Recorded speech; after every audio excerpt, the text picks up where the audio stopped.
Feminismos del Sur.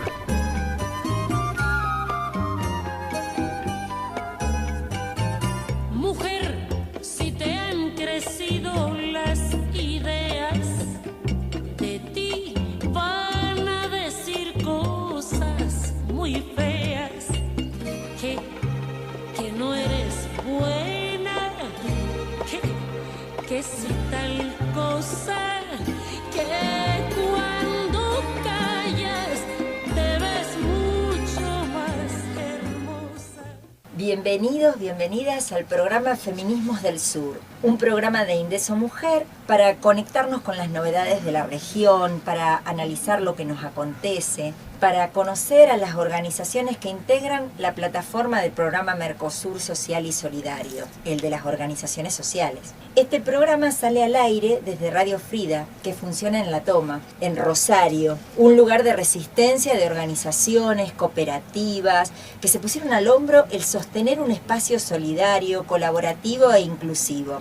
Estamos compartiendo este programa con Betiana Espadillero, con Jacquelina Martínez, Melanie Nobel, Natalia Navarro, Liz Feldman y quien les habla, María Suárez. Todas somos integrantes y colaboradoras del equipo de Indeso Mujer. Indeso Mujer, novedades. Ahora vamos a escuchar la experiencia que vivió nuestra compañera Jackie en la pasantía en Chile, donde en una convergencia de juventudes y derechos de las mujeres, dos ejes del programa Mercosur Social y Solidario, vivió una experiencia interesantísima que va a compartir con nosotros.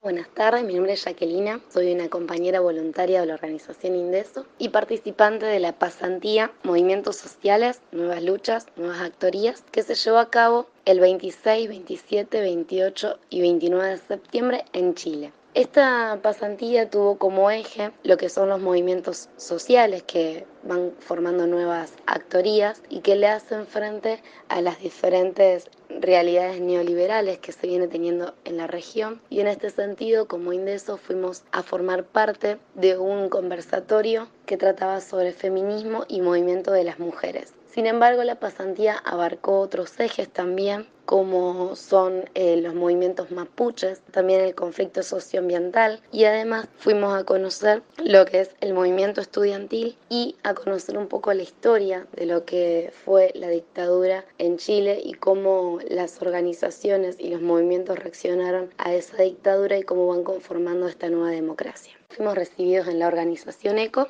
donde nos recibió Mario Garcés y varios invitados que fueron dando un pantallazo de lo que iban a ser los ejes que íbamos a tratar en la pasantía, y pudimos conocernos también entre los participantes y las participantes de la pasantía. Participamos compañeros y compañeras de Argentina, de Uruguay y de Chile. Un día fuimos a conocer la localidad de Chincolco, que queda en la provincia de Petorca. Esto es en la región de Valparaíso, es una región montañosa que queda a unos 300 kilómetros de Santiago de Chile, y es un lugar donde más se puede registrar lo que es el conflicto ambiental y conflicto del agua que tiene el país, donde la privatización y la usurpación del agua por parte de sectores privados deja a gran parte de la región con muy poca disponibilidad de este servicio que es tan vital para la vida humana. Y en este sentido fuimos a conocer diferentes realidades y diferentes organizaciones y agrupaciones que hacen frente a esta problemática. La primera organización que conocimos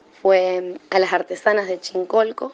Ellas eran mujeres que a partir de los conflictos ambientales, de las problemáticas económicas, se fueron agrupando y a partir de sus artesanías hicieron una organización donde todas juntas pudieron hasta construir un espacio donde venden sus artesanías, y juntas además se van motorizando en diferentes eventos para poder seguir difundiendo lo que hacen y autogestionarse.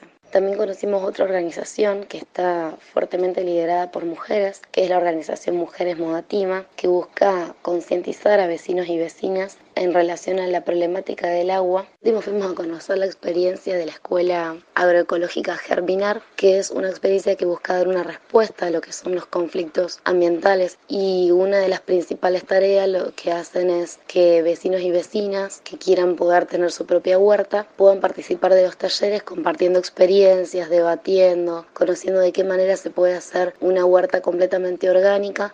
Esta escuela agroecológica permitió conocer una de las tantas respuestas que tiene el pueblo chileno a los conflictos ambientales que tienen en la región.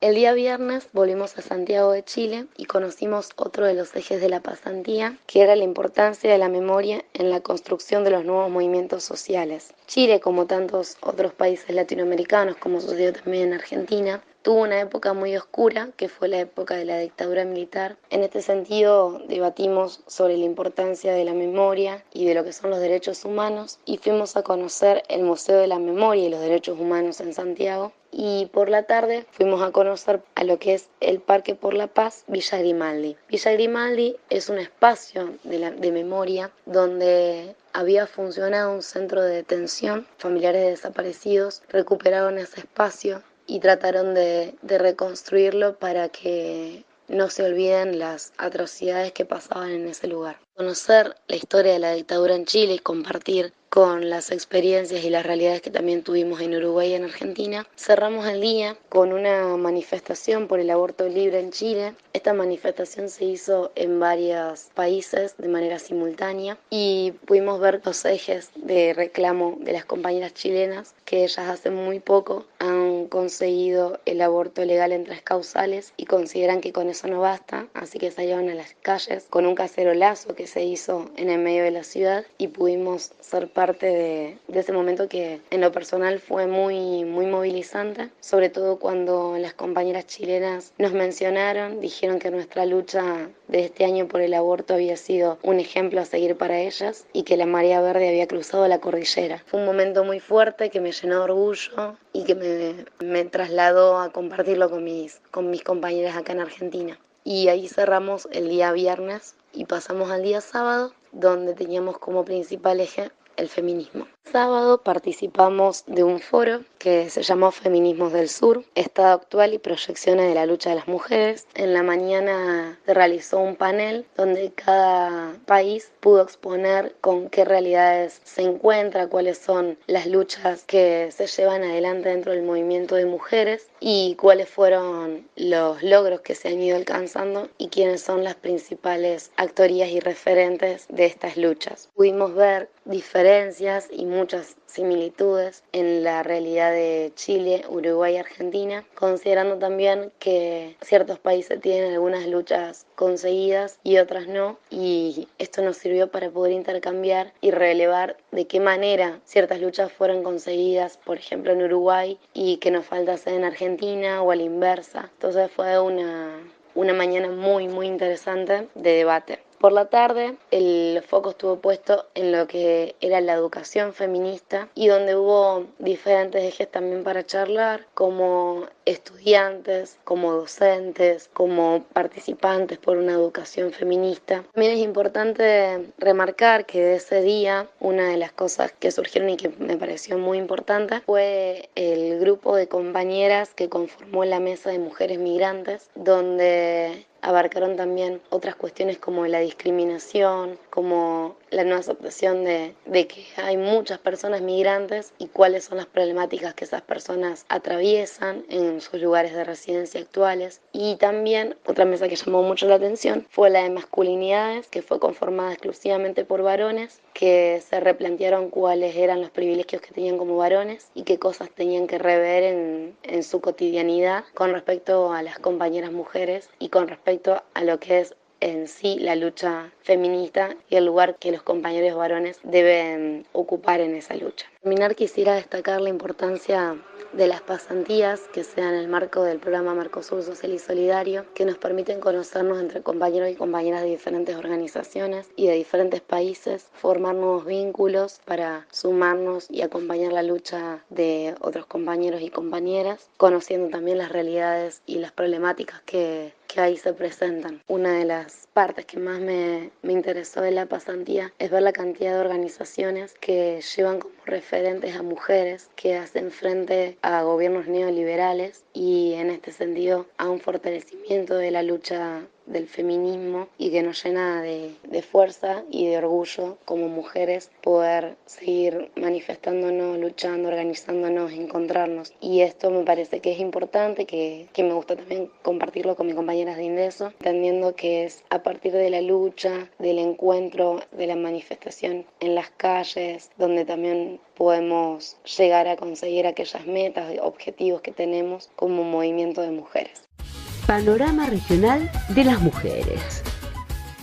Bueno, ahora con Betiana vamos a compartir un análisis sobre el panorama regional, que realmente es muy preocupante, sobre todo si miramos primero a Brasil.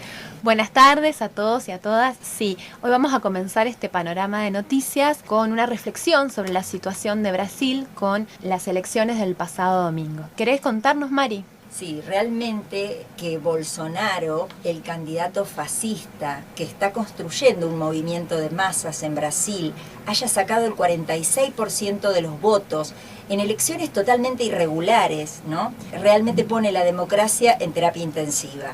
Homofóbico, misógino, xenófobo, realmente es una situación desalentadora. Y que hay que leer en contexto porque no solamente se trata de Brasil, sino que la derecha se ha fortalecido durante los últimos años en los países de la región. Por eso nos parece importante poder analizar lo que pasa en el vecino país, porque también vemos con preocupación cómo sectores de derecha se organizan y se fortalecen en Argentina también.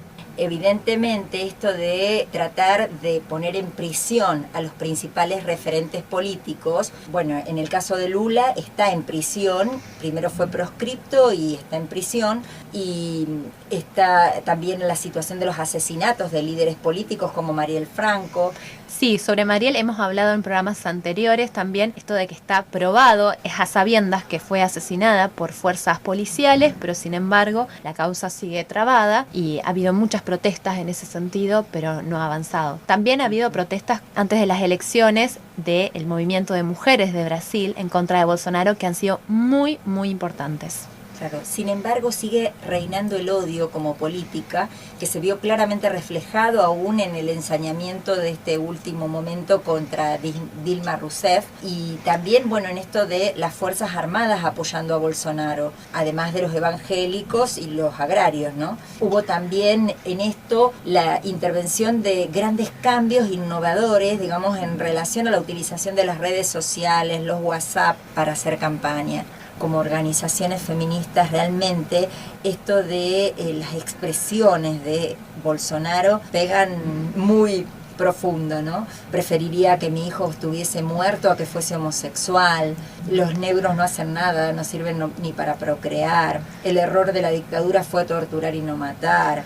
Qué bueno que me pegaron de niño porque mi papá me enseñó a ser hombre. Mis hijos fueron bien educados, nunca se enamorarían de una negra. No hubo dictadura en Brasil. Si veo a dos hombres besándose, les voy a pegar. Defiendo la pena de muerte y el rígido control de la natalidad. Estoy a favor de la tortura. Igualmente gana, aún diciendo todas esas barbaridades, ¿no? Tuvo una repercusión además en la prensa internacional, que lo ve con preocupación a esto en medios de Europa, de Estados Unidos. Realmente todo el mundo está mirando lo que está pasando en Brasil con preocupación. Sin embargo, el electorado se sigue volcando hacia esta propuesta y también ha habido muchos referentes y figuras conocidas que han salido a apoyar a Bolsonaro. De todos modos, la movilización de las mujeres fue bajo el eslogan "El no", pero la cantidad de votos que sacó significa que muchas mujeres también lo votaron. Sí, también hubo un 20% de abstención, o sea que mucha gente no votó y también eso preocupa de que las personas no participen porque termina siendo un voto para la mayoría en este caso. Veremos qué pasa porque todavía falta una segunda vuelta, pero deberían tener una estrategia muy fuerte para que esto cambie ¿Te parece que pasemos a noticias de otros países Sí, para claro. seguir con el panorama regional?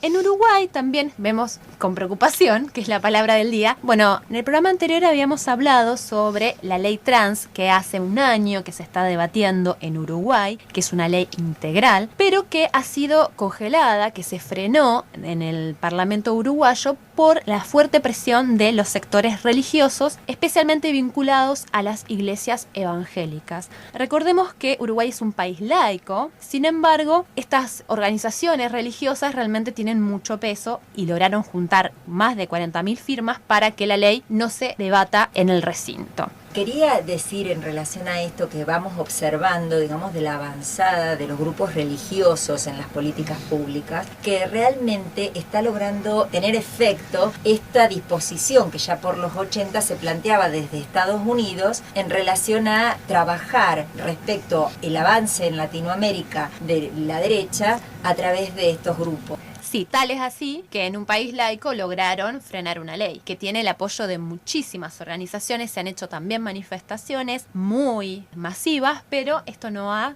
logrado que la ley se trate en el recinto. Esta ley, como habíamos charlado en programas anteriores, es una ley integral que no solamente incluye el cambio de la identidad en el documento de identidad y el acceso a intervenciones quirúrgicas o tratamientos hormonales, también incluye becas de estudio, cupo laboral, una indemnización para las personas trans que fueron secuestradas, torturadas durante la dictadura en Uruguay.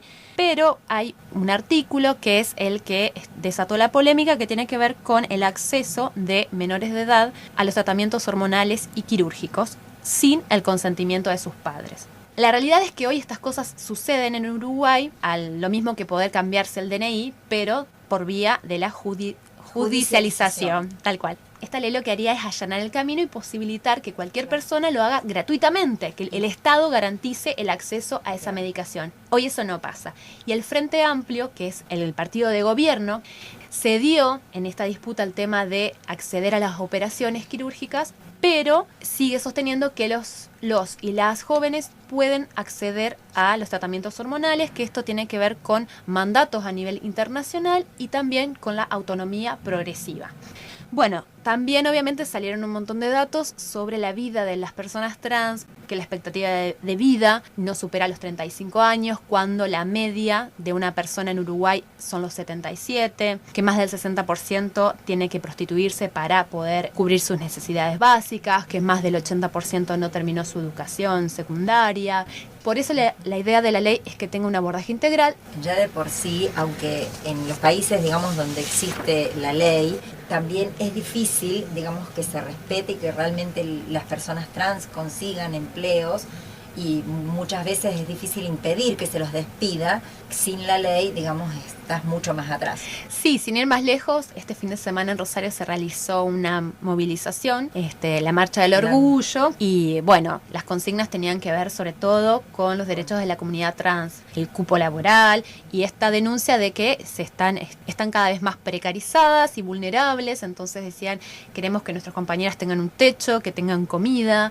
Así que bueno, un tema súper sensible que nosotros siempre estamos mirando, porque en Uruguay tenemos muchas peleas en común y la verdad es que es una pena que esto no avance. Hay una solidaridad muy importante entre las organizaciones uruguayas y las nuestras. Tal cual. En ese sentido, también estas experiencias de las pasantías, como ahora se dio la de Jackie en Chile, antes vinieron compañeras de Uruguay a hacer una pasantía por el 8 de marzo y que hemos estado compartiendo en el programa Feminismos del Sur. Es así. Bueno, y para terminar este segmento tenemos una noticia de Paraguay, que el gobierno decidió lanzar una campaña para prevenir el abuso sexual infantil. La campaña se llama Callar te hace cómplice y se va a trabajar desde las áreas de salud y de educación para fomentar las denuncias de abuso sexual infantil y que la población conozca las situaciones de riesgo, los síntomas, que pueda empezar a detectar situaciones que están pasando. Porque, por ejemplo, según cifras oficiales,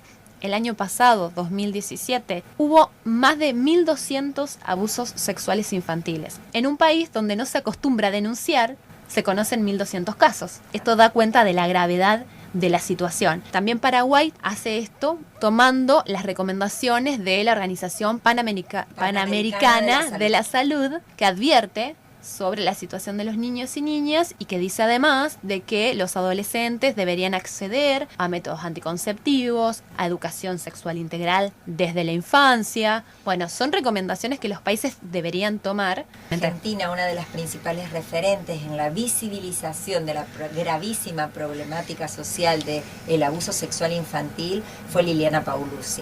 Y en esto realmente merece un reconocimiento especial porque fue de las pioneras. En ese sentido también vemos cómo en Argentina venimos trabajando hace varios años estos temas y en Paraguay, bueno, recién ahora están tomando desde el gobierno la posta y haciendo campañas que van a hacer circular en los medios televisivos, en redes sociales, para conocer las graves situaciones de riesgo a los que están expuestos los niños y las niñas. Indeso Mujer, Salta 2420, planta baja, teléfono 435-1244. En Facebook, Indeso Mujer, horario lunes y miércoles de 14 a 17. Ahora escuchamos la entrevista a nuestra compañera Susana Aldana de la organización social Decidamos de Paraguay. Programa Mercosur Social y Solidario, mano a mano. Para el programa de hoy vamos a hablar con Susana Aldana. Ella forma parte de Decidamos, una organización del vecino país Paraguay, que también forma parte de la plataforma Mercosur Social y Solidario. Buenas tardes, Susana. Muchas gracias por hablar con nosotras. ¿Cómo estás? Muy buenas tardes. Es un gusto poder conectarnos con ustedes a través de estos métodos más modernos, yo que tengo algunos años, y estar compartiendo conocimientos, saberes y en todo lo que podamos compartir desde nuestra experiencia acá de Paraguay. ¿Nos podrías contar cómo surge Decidamos? ¿Cuál fue el contexto político y social que dio origen a esta organización? Bueno, nacemos el 2 y 3 de febrero en términos políticos, pero ya estábamos juntos como redes en tiempos de la dictadura, una dictadura que duró 85 años, del 54 al 89, cuando viene el golpe y le echan a Stroessner, el mismo Partido Colorado, y decidimos una serie de ONGs hacer una red para trabajar con la ciudadanía, campañas de educación cívica y también con los partidos que estaban en la clandestinidad y que fueron reconocidos para las primeras elecciones que tendríamos en ese mismo año, en mayo de 1989. Bueno, y para quienes no conocen el trabajo de Decidamos, ¿nos podrías comentar cuáles son las principales líneas de acción y además con quiénes trabajan? ¿Cuáles son los sujetos, los destinatarios de sus actividades y sus principales preocupaciones? Nosotros siempre estuvimos del lado de las personas, de los grupos, de las asociaciones y de los ciudadanos en ampliar sus derechos, en que conozcan sus derechos, en que podamos tener una democracia con calidad. Y eso nos fue llevando, acompañándolos en los diversos desafíos de estos casi 30 años de democracia. Entonces, en la actualidad tenemos como 2 o 3 grandes ejes de trabajo. Uno que está relacionado con la organización de producciones de alimentos, sobre todo con organizaciones campesinas, en todo lo que tenga que ver con la soberanía y la seguridad alimentaria y en la posibilidad de que permanezcan y vivan de su producción y no sean expulsados por el agronegocio, que es muy grande en Paraguay, los latifundios, el monocultivo de la soja y las vacas, que viven mejor que las personas que están en las comunidades rurales. Y otro eje tiene que ver con todo el campo de la defensa de los derechos humanos y sobre todo la participación política de las mujeres en diferentes ámbitos. También tenemos una línea de trabajo para nosotros que se fue abriendo en estos últimos 4 años que tienen que ver con la temática de la fiscalidad, que le llamamos así, pero más que nada tiene que ver con poner en debate el sistema tributario paraguayo, que tiene una presión muy baja, solo del 8, 9, 10%. Entonces quiere decir que los que menos tienen pagan mucho impuesto. El impuesto indirecto llega a ser a casi 70% de lo que aporta al Estado y los ricos no pagan casi nada. También trabajamos el tema de la equidad tributaria para poner en debate y en algún momento hacer una reforma tributaria de tal manera, como decimos nosotros, los que ganen más, paguen más. En ese sentido, ¿cuáles serían las actividades que se vinculan con la plataforma Mercosur Social y Solidario? Sabemos además que estas actividades están vinculadas con organizaciones de otros países del Mercosur y sería interesante que nos puedas comentar al respecto. El eje en el cual trabajamos y participamos hace un tiempo ya en la plataforma es el de la soberanía y la seguridad alimentaria, que componen también no solamente las 3 organizaciones que somos acá de Paraguay, sino que también las 3 del Brasil y varias de la Argentina. Compartimos el mismo problema que tiene que ver con la extensión del cultivo de la soja y el trigo y también la existencia de ganado vacuno, en el cual son modos de resistencia y de permanencia de las comunidades rurales el trabajar la soberanía y la seguridad alimentaria de manera coordinada entre todas estas organizaciones que somos parte de la plataforma.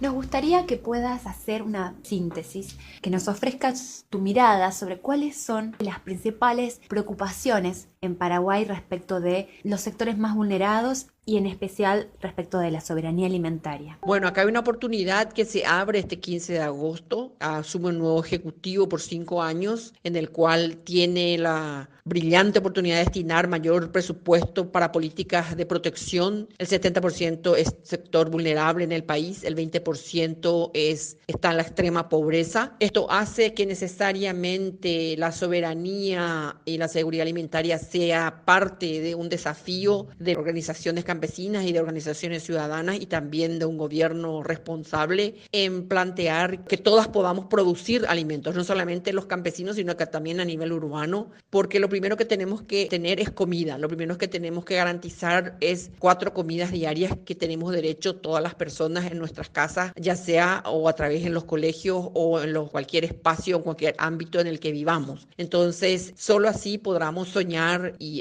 exigir otros derechos que también son necesarios, pero si no tenemos comida no lo podemos hacer. Creemos que es estratégica la soberanía y la seguridad alimentaria para toda la población de todos nuestros países, de toda la región y el mundo también, para poder soñar en otros derechos, para poder exigir educación, para poder exigir libertades, para exigir salud, para exigir vivienda, para exigir lo que querramos. Y eso es lo que creemos que a partir de la soberanía y la seguridad alimentaria podemos hacer. Para ir cerrando, también nos gustaría que nos comentes cuáles te parecen que son las fortalezas de un trabajo entre organizaciones, pero a nivel regional. ¿Qué te parece que esta apuesta regional nos deja a las organizaciones y en particular a Decidamos? Solo si estamos juntos y juntas podremos caminar. Solo si estamos con los demás y mirando hacia adelante en lo que soñamos, podremos dar pasos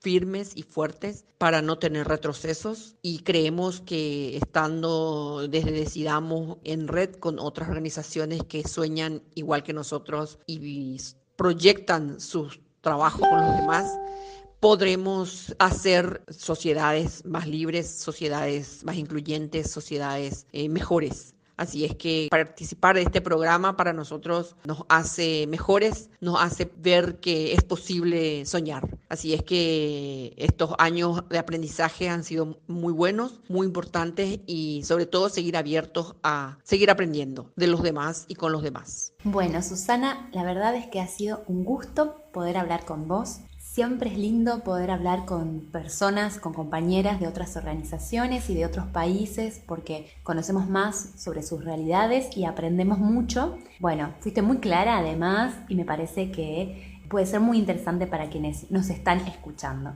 Te agradecemos desde Indeso y por supuesto que vamos a seguir en contacto y trabajando juntas. Un abrazo.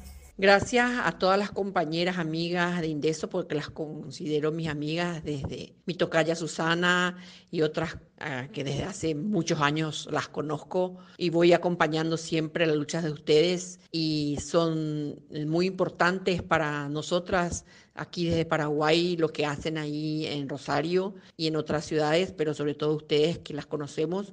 Y aquí estamos para cooperar, para solidarizarnos y a disponibilidad siempre. Cuando quieran, un gusto y un fuerte abrazo. Programa Mercosur Social y Solidario, mano a mano. Muchísimas gracias por compartir cada una de las audiciones de Feminismos del Sur, que sale todos los miércoles y sábados a las 20 y 30 horas por www.focalizarte.com.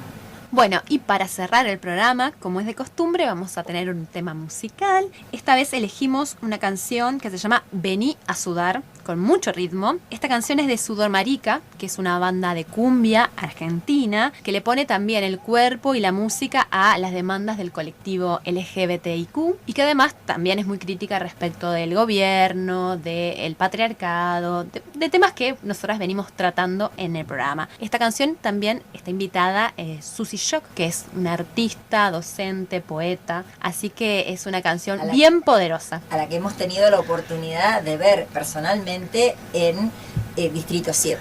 Así que bueno, nos vamos con Vení a sudar y las esperamos en la próxima emisión de Feminismos del Sur.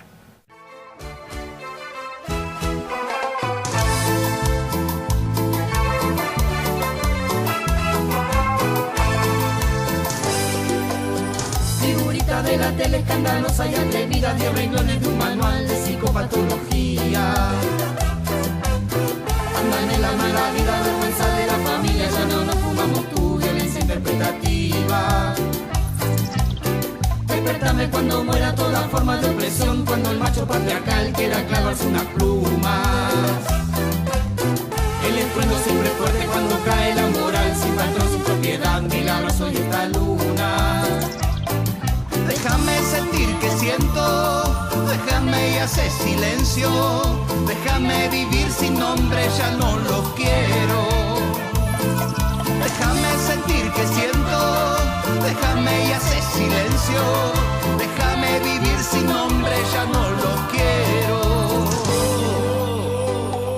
Vení a la fiesta, probame esta, contá qué pasa, no es una secta. Bailamos cumbia al lado del río, vení a sudar.